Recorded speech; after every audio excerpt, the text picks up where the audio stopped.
The Arabian Sea, February 3rd. An Iranian drone cuts through the sky, heading straight toward one of America's most powerful symbols of naval supremacy. 500 miles from Iranian shores, the unmanned aircraft closes in on the USS Abraham Lincoln supercarrier. Tehran's message is clear: we can reach you. But what Iran didn't anticipate was the response that would come screaming out of the sky at Mach 1.6. If you want the full story on military operations that reshape global power dynamics, hit that subscribe button for Military Insider right now. We bring you the analysis that goes beyond the headlines. This wasn't just another Middle Eastern standoff. This was a calculated test of American resolve, and the answer came in the form of an F-35C Joint Strike Fighter. The Iranian regime wanted to demonstrate that American carriers operating near their territorial waters were vulnerable. They chose the wrong day to prove that point. The tension had been building for weeks. Mid-January saw mass protests erupting across Iranian cities. Citizens took to the streets demanding change, demanding freedom. The United States watched closely and issued stern warnings to Tehran: don't crush these demonstrations. Iran's response was predictable.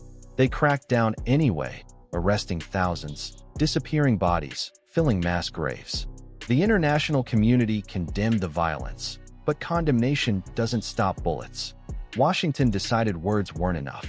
On January 15th, the Pentagon ordered the USS Abraham Lincoln Carrier Strike Group to redirect from the South China Sea, where it had been conducting live-fire exercises, and steam toward the Middle East. The massive warship, flanked by its protective escorts, began its journey across the Arabian Sea. It was a floating fortress carrying dozens of aircraft, thousands of personnel, and enough firepower to flatten a small nation. The message to Iran was unmistakable: America was watching, and America was close. Iranian military planners tracked every nautical mile of that journey. They watched the carrier group transit through international waters, getting closer to what Tehran considers its sphere of influence. The hardliners in the Islamic Revolutionary Guard Corps weren't about to let this American show of force go unanswered.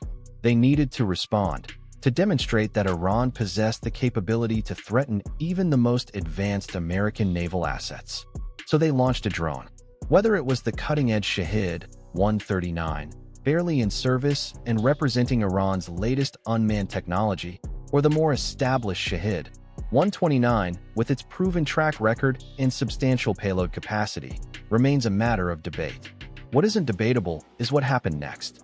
The drone's approach was aggressive, its intentions murky at best. U.S. Navy personnel aboard the Abraham Lincoln watched their screens as the unidentified aircraft maneuvered erratically toward the carrier. Warning systems lit up across the Combat Information Center. Protocol dictates clear responses to unclear threats. When an unknown drone approaches a capital ship aggressively, you don't wait to find out if it's carrying a warhead. The order went out immediately. An F-35C pilot received his mission brief, fired up his aircraft, and launched from the carrier deck. The F-35C that roared off the USS Abraham Lincoln's deck wasn't just any fighter jet. This was the naval variant of America's most sophisticated fifth-generation stealth aircraft, purpose-built for carrier operations and designed to dominate contested airspace. With a top speed exceeding Mach 1.6 and packed with cutting-edge avionics, radar systems, and weaponry, it represented the pinnacle of American aerospace engineering. The Iranian drone, by comparison, was a relic from a different era of warfare. Captain Tim Hawkins, spokesperson for U.S. Central Command, would later describe what happened with characteristic military understatement. The F-35C intercepted the Iranian drone and eliminated it in self-defense, protecting both the aircraft carrier and its crew. No American personnel were harmed. No U.S. equipment sustained damage. The entire engagement was clean, efficient, and devastatingly one-sided. It was over almost before it began. But the real story wasn't just about shooting down a single drone. It was about the weapon selection and what that choice communicated to Tehran. The F-35C pilot had multiple options at his disposal. He could have used an AIM-9X Sidewinder missile, a heat-seeking weapon that costs roughly $900,000 per unit. He could have opted for the 120 Advanced Medium-Range Air-to-Air Missile, one of the world's premier air-to-air weapons with a price tag around $1 million. Both would have turned that Iranian drone into falling debris within seconds. Or perhaps he used the aircraft's 25mm gun pod, a four-barreled rotary cannon capable of firing 181 rounds at devastating velocity. The F-35C also carries a missionized gun system that can unleash 220 rounds of armor-piercing ammunition.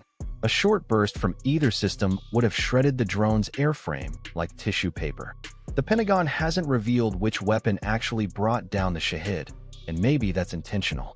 Maybe the ambiguity is part of the message, because sending an F-35C to engage a single drone is massive overkill, and everyone knows it. This wasn't about efficiency or cost-effectiveness. This was about sending a signal that resonates from Tehran to Moscow to Beijing. The United States has options, lots of them, and it's willing to deploy its most advanced platforms even for relatively minor threats. If Iran thought one drone would test American defenses and expose vulnerabilities, they learned the opposite lesson. They learned that America will bring overwhelming force to even asymmetric encounters. Iranian state media tried to spin the incident immediately. Tasnim News, an outlet closely aligned with the Revolutionary Guard, claimed the Shahed 129 was conducting routine reconnaissance operations in open waters. Just normal surveillance, they insisted. Nothing threatening about it. Every nation monitors international waters, they argued. This was legal activity within Iran's rights under international maritime law. Except the math didn't support that narrative. The USS Abraham Lincoln was operating approximately 500 miles from Iran's southern coastline when the drone began its aggressive approach. Under the United Nations Convention on the Law of the Sea, nations control territorial waters extending roughly 12 nautical miles from their shores, even accounting for exclusive economic zones, which extend 200 nautical miles. Iran's jurisdiction stops far short of where that drone was operating. This wasn't defensive monitoring of Iranian waters.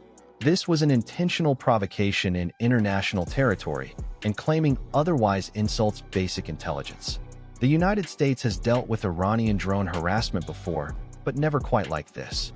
Back in 2019, a drone approached the USS Boxer, a Wasp-class amphibious assault ship, reaching what military officials described as a threatening range. The response then involved marine anti-drone systems, specialized equipment designed specifically for countering unmanned aerial threats. Effective, certainly, but limited in scope and psychological impact. The February 3rd engagement was different. Deploying an F-35C wasn't just about neutralizing a threat. It was about demonstrating the full spectrum of American military capabilities. Military analysts immediately recognized the strategic calculation behind the aircraft selection. If Iran had escalated by launching multiple drones simultaneously, a swarm attack designed to overwhelm defenses through sheer numbers, the carrier strike group possessed entirely different countermeasures. An EA-18G Growler, the electronic warfare variant of the F/A-18 Super Hornet, could have scrambled every drone's navigation and control systems simultaneously. The Growler carries sophisticated jamming equipment capable of disrupting communications, confusing guidance systems, and sending entire drone formations veering wildly off course before they ever reached engagement range. But Iran didn't send a swarm. They sent a single probe, carefully calibrated to test boundaries without triggering full-scale retaliation. The problem for Tehran was that even this measured provocation revealed American capabilities they might have preferred remained ambiguous. Now Iran knows with absolute certainty that U.S. carrier groups can respond to drone threats with fighter aircraft, electronic warfare platforms, ship-based defensive systems, or any combination thereof. The tactical flexibility is staggering, and the drone incident wasn't even the only Iranian provocation that day.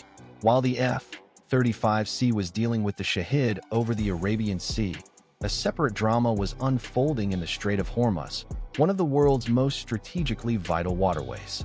Small, fast-moving Iranian vessels crewed by Islamic Revolutionary Guard Corps personnel approached an oil tanker participating in U.S. military fuel procurement operations.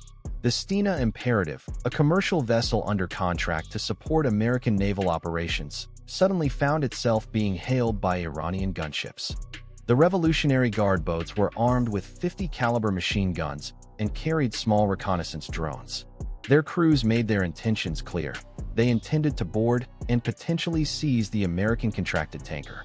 They demanded documentation, claimed the vessel was violating Iranian territorial sovereignty, and positioned themselves for forced boarding procedures.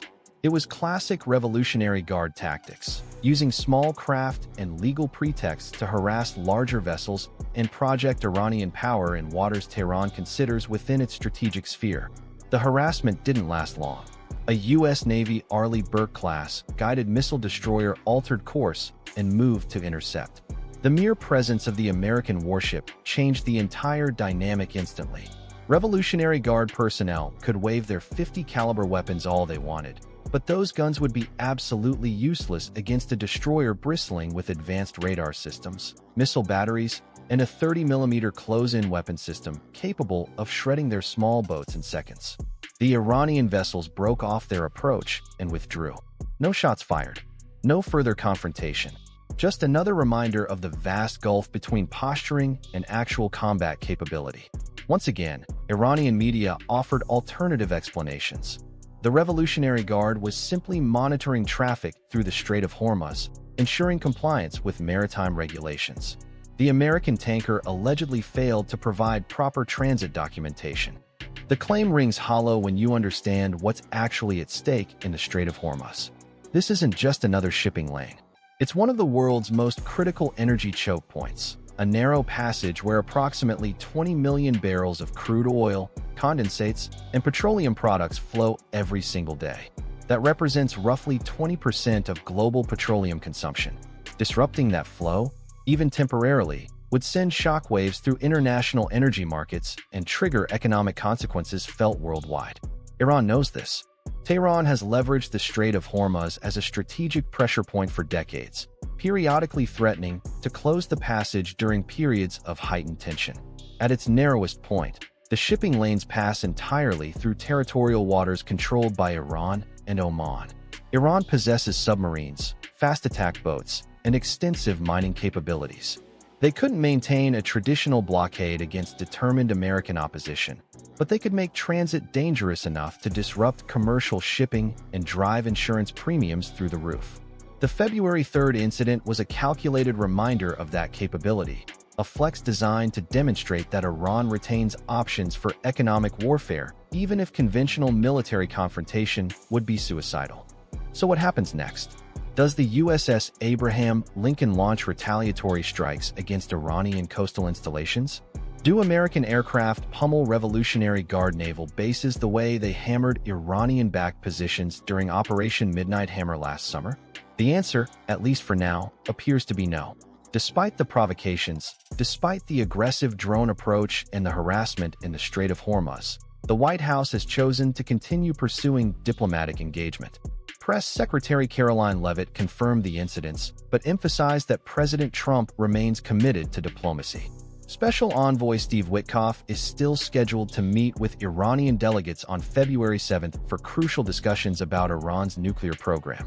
Leavitt made clear that military options remain on the table, that President Trump never takes any option off that table, and that Iranian leadership understands the consequences of miscalculation better than anyone. But for now, talking continues. The meeting itself has already become a minor diplomatic crisis.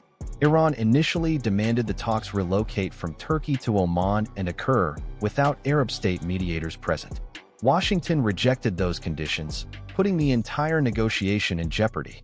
Only last-minute intervention by those same Arab states convinced the administration to reconsider. For regional powers, these nuclear discussions represent a critical opportunity to establish frameworks that could prevent Iranian weapons development and reduce the threat of wider conflict. Iran's February 3rd actions fit a familiar pattern. Send limited provocations that maintain plausible deniability, test American responses, demonstrate capabilities without triggering overwhelming retaliation. One drone instead of 20. Fast boats that retreat when real warships appear. It's calculated brinkmanship, and Tehran has practiced it for years. But they're playing a dangerous game. President Trump has already warned that crackdowns on protesters could trigger American military action. Thousands have been arrested since those January demonstrations, with credible reports of torture, disappearances, and mass graves containing up to 30,000 victims.